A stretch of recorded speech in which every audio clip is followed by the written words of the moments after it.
Selamat bertemu kembali di dalam channel YouTube saya. Terima kasih kepada yang sudi menonton, terima kasih kepada yang sudah subscribe. Hari ini kita akan bercerita berkaitan dengan lelaki botak. Ya, lelaki botak. Apa yang kamu tengok-tengok nih? Apa yang kamu ketawa? Oke, saya sudah buat posting di Facebook berkaitan dengan lelaki botak, berkaitan dengan satu kajian yang mengatakan bahwa lelaki botak ini kunun kelihatan lebih seksi, lebih successful, lebih kuat, lebih bijak, dan lebih bermacam-macam lagi.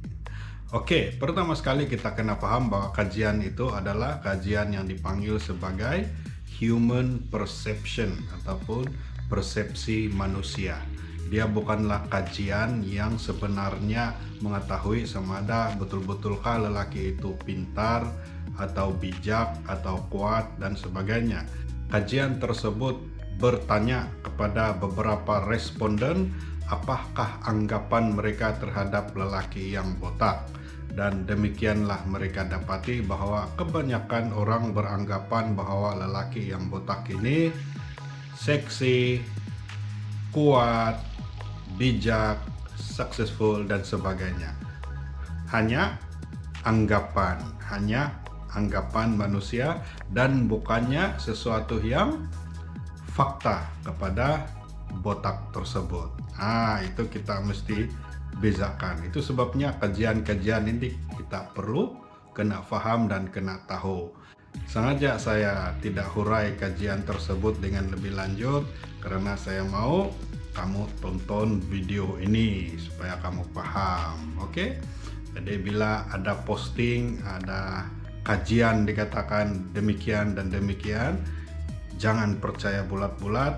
Kamu baca sumbernya dan kamu lihat adakah kajian tersebut hanyalah kajian persepsi manusia ataupun kajian yang nyata terhadap fakta tersebut. Oke, mari kita bercerita berkaitan dengan lelaki botak ataupun masalah botak pada lelaki.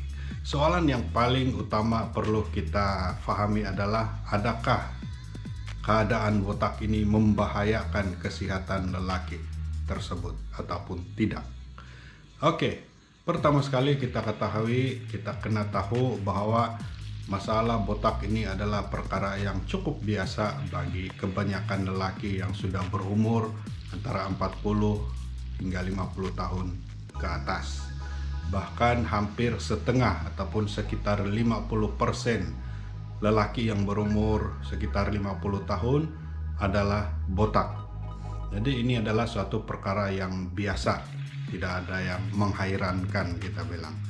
Oke, dan keadaan ini selalunya dipanggil dalam bahasa Inggris sebagai male pattern baldness, MPB, ataupun kalau dimelayukan dia dipanggil sebagai botak biasa lelaki. Artinya keadaan botak itu perkara biasa saja bagi lelaki.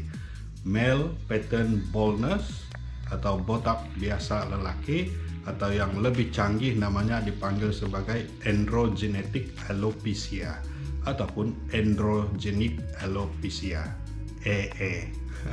Banyak namanya tapi pengertiannya cuma satu, keadaan botak yang biasa bagi lelaki, male pattern baldness.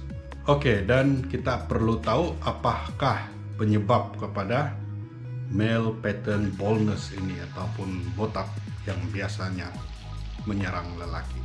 Oke, ada 3 puncak yang paling utama. Yang pertama adalah keturunan ataupun genetik. Kalau ibu bapak ataupun datuk, nenek ada yang botak, maka kita pun akan lebih senang kena masalah botak ini. Dan tidak semestinya kita warisi daripada pihak yang lelaki sahaja, kita juga boleh warisi daripada datuk nenek moyang ibu kita yang botak juga, ataupun rambut nipis lah kalau perempuan. Oke, itu yang pertama. Yang kedua adalah keadaan hormon, perubahan hormon. hormon imbalance kita bilang. Ini juga menyumbangkan kepada keadaan kepala yang botak. Dan yang ketiga adalah proses penuaan itu sendiri ataupun aging. Aging proses menyebabkan kepala jadi botak. Jadi ini ada 3 perkara yang paling penting yang menjadi sumber kepada puncak botak tersebut. Yang pertama keturunan, yang kedua perubahan hormon, dan yang ketiga proses penuaan. 99% lah ini yang berlaku. Sebahagian kecil 1% mungkin berlaku karena allergic terhadap sejenis makanan ataupun sejenis obat. Mungkin juga kesan rawatan, radioterapi, kemoterapi, ataupun rawatan-rawatan lain yang agak kuat. Dan mungkin juga vitamin kekurangan, ada kekurangan vitamin, mungkin juga terlalu menggunakan produk-produk rambut, mencuci kepala, styling, cara style rambut yang agak kasar menyebabkan akhirnya kepala jadi botak. Perkara itu sangat kecil berlaku, dan perkara itu selalunya boleh dirawat ataupun kita bilang reversible, boleh dicegah dan boleh dirawat. Tetapi sebahagian besar yang saya sebut tadi, 3 perkara yang saya sebut tadi itu agak susah untuk dirawat karena dia boleh dianggap sebagai suatu proses yang sudah kita warisi ataupun yang natural berlaku di dalam diri seseorang. Jadi apakah rawatannya? Oke, kita sudah tahu 3 punca utama tersebut, dan rawatannya pun kita tahu berkisar di situ-situ juga, dan malangnya kita tahu bahwa rawatan pun tidak terlalu memberangsangkan. Iyalah macam mana kita mau rawat kalau dia sudah jadi faktor keturunan, dia sudah jadi faktor hormon, dia sudah jadi faktor penuaan, tidak banyak rawatan yang kita boleh buat. Bagaimanapun memang ada rawatan yang dapat kita laksanakan untuk mereka yang masih mau berusaha. Semuanya berkitar di sekitar rawatan hormon. Contohnya ada shampoo yang kita guna pada peringkat awal proses botak ini dipanggil minoxidil. Dia menggunakan bahan hormon juga untuk melambatkan proses pembotakan. Nah, kita kena paham itu.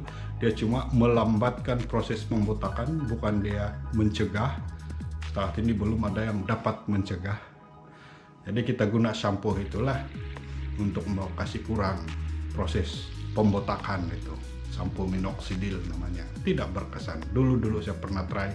Deh, buang duit saja. Dan ada juga satu obat yang dimakan namanya Propecia, juga sejenis obat hormon yang bertujuan untuk melambatkan proses pembotakan, bukan mencegah, melambatkan proses pembotakan. Dan masalahnya obat hormon ini ada kesan sampingan yang ketara lah. Yang paling menakutkan adalah kita boleh kena masalah prostat kalau makan ini obat. Dan yang kedua, boleh menyebabkan mati pucuk juga kalau makan ini obat. Tidak payahlah kalau saya rambut biarlah botak daripada prostat bengkak ataupun mati pucuk. Penting itu bosku. Oke, so kebanyakan obat ini bersifat hormon dan ada kesan sampingan yang tidak kita mau lah. Jadi saya sendiri pun kalau ada orang tanya, memang saya tidak galakkan pengambilan itu obat lah. Biarlah kau botak. Botak ini cuma masalah kosmetik. Kita tidak mau karena mau cegah kebotakan, kena pula penyakit lain yang lebih serius. Logik kan? Alright. Kemudian ada juga cara merawat lain yang lebih bersifat kosmetik lah, bukan bersifat hormon.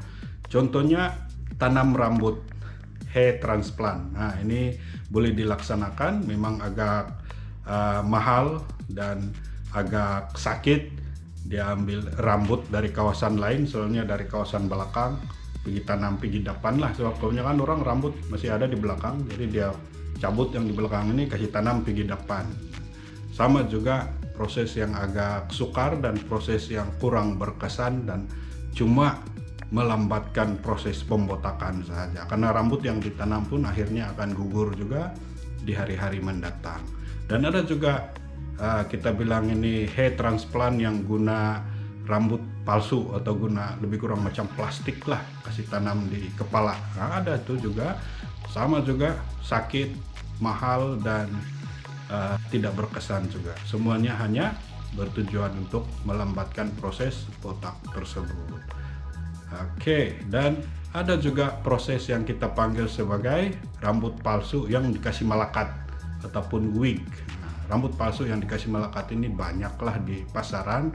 Ada yang dikasih pakai macam topi saja, ada yang dikasih gam, ada yang dikasih ikat di rambut-rambut yang masih tertinggal.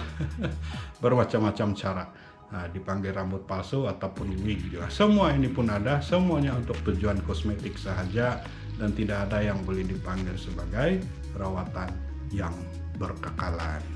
Oke.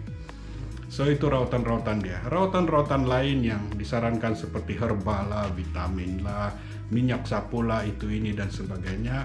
Dari pengalaman saya tidak ada satupun yang betul-betul berfungsi, dan tidak ada satupun yang sudah terbukti berkekalan selama-lamanya.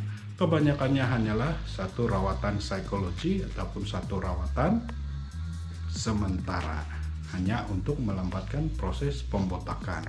Jadi lelaki mana-mana yang lebih cepat menerima kenyataan botak itu dan bersifat sebagai botak adalah lebih bahagia untuk menerima dirinya tanpa terjejas dari segi kesehatan mental, dari merasa tekanan, dari merasa depres, dari merasa tidak bahagia dengan keadaan dirinya yang botak.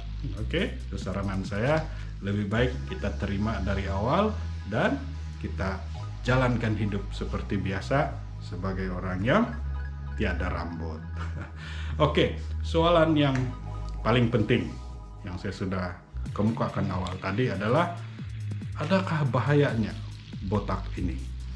Oke, seperti yang sudah saya katakan, 3 sebab utama tadi adalah semua hampir natural proses. Jadi dengan sendirinya dia tidak memberikan apa-apa kesan kesehatan yang buruk. So keadaan ini 99% kita bilang tidak memberi apa-apa bahaya kepada kesehatan, kecuali mempengaruhi kesehatan mental kamu, self confidence kamu, keyakinan diri mungkin terkesan, mungkin ada tekanan sedikit, stres dan sebagainya. Semuanya hanya bersifat emosi, bersifat mental. Dari segi biologi mungkin tidak ada kesan yang ketara sangat, kecuali botak itu disebabkan oleh masalah-masalah lain seperti alergik, kurang vitamin, jangkitan kuman dan sebagainya. Itu kita akan tahu awal-awal dan kita perlu rawat awal-awal. Ada juga cancer yang boleh menyebabkan hilang rambut, ada juga rawatan cancer, kemoterapi yang menyebabkan kehilangan rambut. Nah, itu semua kita bilang topik lain yang tidak berkaitan dengan botak yang natural. Oke, itu memang membahayakan lah. Alright, jadi macam mana kita tahu sama ada botak kita ini yang sehat atau yang tidak sehat? Nah, selalunya botak yang sehat itu dia berlaku perlahan-lahan. Setiap tahun, hampir 10-15 tahun, 20-30 tahun baru kita perasan. Nah, selalunya orang yang sudah berumur 40 tahun ke atas baru dia akan perasaan bahwa botak dia itu berlaku secara perlahan-lahan sejak dia umur 20-an. Nah, itu tidak bahaya. Tetapi kalau hari ini rambut banyak, tiba-tiba besok kita pegang kepala kita, satu gumpalan rambut jatuh macam itu satu proses yang cepat. Nah, itu mungkin bahaya dan perlu segera berjumpa dengan dokter. Oke. Ada juga kajian-kajian yang menunjukkan bahwa mereka yang botak dan sasah ini, botak dan tagap ini membantu kepada kesehatan. Ialah kalau dia botak dan tagap karena dia banyak hormon testosteron mengkali, ya memang ada kajian yang membuktikan bahwa mereka yang botak ini banyak hormon testosteron. Bahkan salah satu puncak kenapa kebotakan itu berlaku ialah karena hormon testosteron yang terlampau tinggi. Maka mereka selalunya adalah sehat daripada orang yang tidak botak dan tidak tagap. Oke, so botak, tagap dan sasah itu memberikan kesan positif kepada kesehatan. Nah, yalah kalau dia tegap dan sasa, banyak muscle dan botak, memanglah dia akan lebih sehat, kurang kena kencing manis, kurang kena darah tinggi, kurang kena penyakit kegemukan, kurang kena cancer juga. Oke, tetapi mereka yang botak dan gemuk botak dan gemuk, nah itu sangat bahaya. Bukan botaknya yang bahaya, tapi gemuknya yang bahaya. Tapi memang ramai orang yang botak dan gemuk juga. Jadi perkara itu perlu dibedakan. Bukan botak yang disalahkan, tetapi kegemukan itu yang disalahkan. Nah, mereka ini seperti biasa kita tahu kalau ada kegemukan, tidak kiralah dia botak atau tidak, akan menyebabkan masalah kencing manis, darah tinggi, cancer, dan sebagainya. So itu dua perkara yang kita perlu bedakan. Last sekali, terakhir. Nah, dalam video saya sebelum ini saya selalu sebut tentang hormon testosteron. Perawatan hormon testosteron memang sangat digalakkan untuk lelaki yang sudah berumur dan sudah terbukti kurang testosteronnya. Malangnya salah satu kesan sampingan rawatan testosteron, rawatan hormon testosteron adalah masalah botak juga. Jadi selalunya sebelum saya bagi rawatan hormon testosteron, saya akan bagi tahu kepada lelaki tersebutlah, badan kau akan jadi tegap, badan kau mungkin akan jadi sasa. Lagi-lagi kalau kau pergi gym, kau akan senang membuat muscle kalau kau ada hormon testosteron, tapi kepala kau mungkin akan jadi botak. Jadi karena terima hakikat tersebut awal-awal. Itu sebabnya ramai pelakon-pelakon yang tegap, sasa, dan sebagainya yang tidak mustahil mereka mungkin menggunakan hormon testosteron, mereka juga botak. Jadi diorang jadi botak, tegap, dan handsome. Oke, so kesimpulannya, male pattern baldness ini perkara biasa. 50% daripada lelaki yang sudah berumur sekitar 50-an akan menjadi botak. Dan kebanyakan mereka adalah tidak mengalami apa-apa mudarat kesehatan karena faktor yang menyebabkan botak itu hampir berlaku secara natural. Dan kebanyakan mereka ini juga adalah ada kelebihan hormon testosteron menyebabkan mereka botak dan mungkin tegap juga daripada yang biasa. Bagaimanapun mereka yang botak dan gemuk adalah masih mudah kena risiko penyakit-penyakit kronik seperti darah tinggi, kencing manis, dan cancer. Bagi mereka yang botak dan tegap, semestinya kesehatan mereka lebih bagus dan susah kena penyakit kronik seperti darah tinggi, kencing manis, dan cancer. Oke, sekian dan terima kasih.